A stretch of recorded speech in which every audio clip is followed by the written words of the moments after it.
आत्मीय भाइयों एवं बहनों प्रणाम। आपको पुस्तक जीवन जीने की कला भाग 2 लेखक पंडित श्री राम शर्मा आचार्य पढ़कर सुनाते हैं से पढ़कर सुना रहे हैं। यूनिट 15 द्वेष दुर्भाव से कोई लाभ नहीं, सहिष्णुता और सह अस्तित्व को मान्यता दें। मित्रों, यह हो सकता है कि कोई पूर्ण ईमानदार होते हुए भी अपनी समझ के अनुसार हमारे विचारों से भिन्नता रखें। भारत में अनेक देवी देवता संप्रदाय, मत मतांतर, धर्म ग्रंथ, पूजा विधान एवं रीति रिवाज प्रचलित हैं। इनमें परस्पर कोई समानता नहीं, वरन कई बार तो प्रतिकूलता दिखती है। इतने पर भी यहां सदा से विचार स्वातंत्र को पसंद किया गया है। इस भिन्नता से सत्य की शोध में सहायता ही मिलती है। उपयोगिता और वास्तविकता की कसौटी पर जो खरा उतरेगा वही विचार अंततः जीवित रहेगा। शेष को समीक्षा एवं विवेक की कसौटी खोटा सिद्ध करके फेंक देगी। इसके लिए धैर्य रखना और प्रतीक्षा करना ही उचित है। पिछले दिनों जोर जबरदस्ती के बल पर मतों को फैलाने का प्रयत्न किया जा चुका है। यह प्रयत्न सफल तो नहीं हुआ। अपने पीछे एक घृणा, कटुता और दुख भरी गाथा ही छोड़ गया है। अब भी कुछ लोग उसी की पुनरावृत्ति करते हैं। तलवार से न सही, गाली गलौज अथवा अन्य तरीकों से दूसरों को अपना अनुयायी बनाना चाहते हैं। यह असहिष्णुता उचित नहीं। मित्रों, हमें सह अस्तित्व को मान्यता देनी चाहिए। अपने पक्ष का उचित रीत से समर्थन और प्रचार करें और दूसरों को दबाने या विवश करने की बात ना सोचें। विचार परिवर्तन और हृदय परिवर्तन सद्भावना के वातावरण में होना चाहिए। सामाजिक ही नहीं, घरेलू जीवन में भी हमारी रीत नीति यही रहे। हम किसी के सामने कोई प्रस्ताव रखते हैं या कुछ पाने की आशा करते हैं, अपनी समझ या परिस्थिति के अनुसार वह उसे स्वीकार नहीं करता तो यह मान बैठना गलती है। गलती है कि वह हमारा दुश्मन ही हो गया। भूलवश अनजान में भी कोई व्यक्ति ऐसी बात कह सकता है या ऐसा काम कर सकता है जो हमें शत्रुतापूर्ण मालूम पड़े, किंतु उसकी दृष्टि से उसका इरादा जरा भी बुरा नहीं।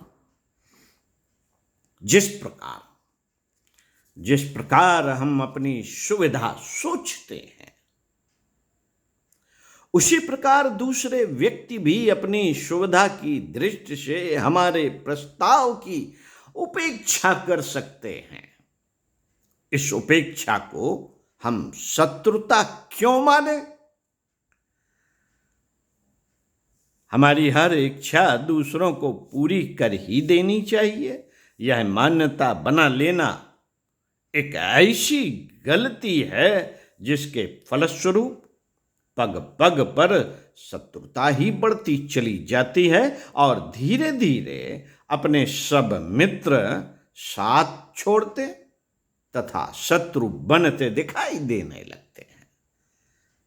साथियों, इस पर विचार करते हैं कि द्वेष दुर्भाव से कोई लाभ नहीं। विचार करते हैं कि इससे इस संबंध में किया क्या जाए? मित्रों, दैनिक जीवन में अपने से भिन्न विचारों को सहन करने की आदत डालिए। दूसरों के और आपके विचार अथवा स्वार्थ जहां टकराते हों, वहां टकराने की अपेक्षा समझौते की नीति ही उपयुक्त है। सब कुछ या कुछ भी नहीं, ऐसा सोचना उचित नहीं। जितना मिले उतना स्वीकार करिए और शेष के लिए प्रयत्नशील बने रहिए। जिस सीमा तक आप अन्य व्यक्तियों से मतैक्त कर सकें, जिस सीमा तक आप अन्य व्यक्तियों से मतैक्य कर सकें, करें और मतैक्य के आधार सुनिश्चित करने।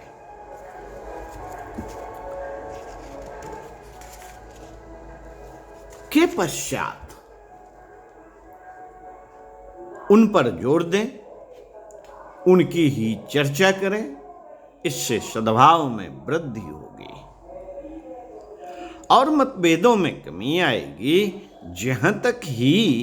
जहां तक हो मतभेदों की चर्चा न करें, अथवा यह चर्चा तभी करें जब आप दोनों की मनोभूमि उसे सुनने, समझने और सुधारने की स्थिति में हो। समय कुसमय मतभेदों की ही चर्चा करते रहने से द्वेष दुर्भाग्य में अभिवृद्धि होती है। इस ओर सावधानी बरतें कि आपसे असहमत व्यक्तियों को बदनीयत न मान बैठे। इस ओर सावधानी बरतें कि आपसे असहमत व्यक्तियों को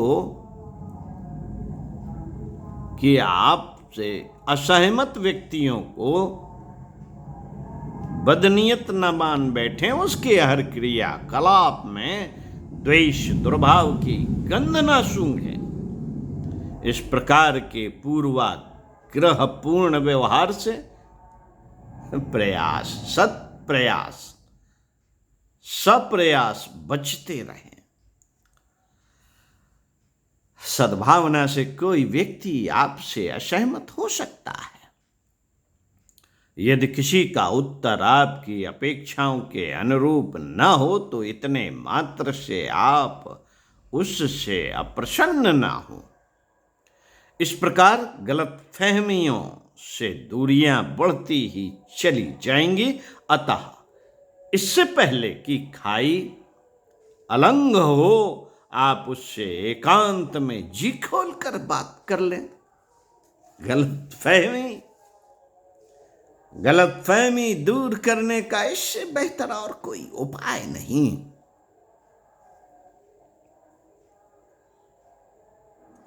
समाज के 75% झगड़े गलतफहमी के कारण होते हैं। 75% झगड़े। साथियों, गलतफहमी जितनी शीघ्र दूर की जा सके उतना ही अच्छा।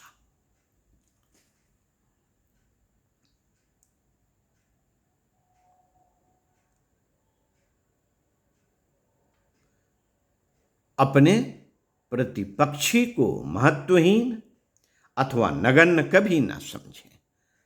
अरे वह भला मेरा क्या बिगाड़ लेगा, ऐसा कभी मत सोचिए। आयु पद प्रतिष्ठा में आपसे वह कितना भी छोटा क्यों ना हो, आपकी मानसिक शांति तो भंग कर ही देगा। और समझ लीजिए कि शांति की क्षति सबसे बड़ी क्षति होती है। द्वेष को पलने मत दीजिए। द्वेष ऐसा विषाणु है जो जब तक समूल नष्ट नहीं होगा, तब तक आपके मुखमंडल की सौम्यता, वाणी के माधुर्य, व्यवहार की शालीनता एवं कार्यशैली को सहज नहीं होने देगा। अतः द्वेषी नहीं, प्रेमी बनने का प्रयास कीजिए। आधार दुर्भावना नहीं, स्नेह सद्भाव हो, इसी में हमारा कल्याण है। ओम शांति। स्वाध्याय, सत्संग, चिंतन, मनन करते रहिए, स्वस्थ रहिए, व्यस्त रहिए, मस्त रहिए। ओम शांति।